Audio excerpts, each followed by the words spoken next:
Aktivitas penyeberangan di Pelabuhan Padangbai Manggis menuju Pelabuhan Lembar, NTB menerapkan sistem buka tutup pada Kamis 13 Juli. Langkah itu diambil karena melihat kondisi cuaca yang tidak mendukung untuk melakukan keberangkatan.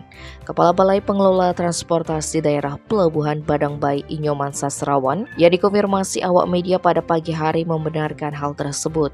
Penutupan dikatakan mulai dilakukan sejak pukul 9.30. Namun pada siang hari sekitar pukul 12.30, keberangkatan kapal sudah mulai normal mengingat cuaca sudah bersahabat. Sebelum ditutup, keberangkatan kapal terakhir terjadi pada pukul 7.30.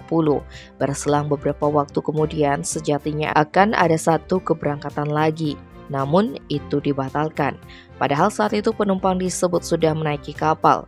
Dengan demikian, para penumpang terpaksa turun kembali. Meskipun tidak ada keberangkatan, kedatangan kapal untuk melakukan bongkaran dikatakan ada. Setelah itu, kapal akan diapungkan di perairan Tanah Ampo sembari menunggu cuaca kembali membaik. Pihaknya menambahkan penerapan sistem buka tutup ini bukan hanya dilakukan kali ini saja, mengingat cuaca di Karangasem masih anomali.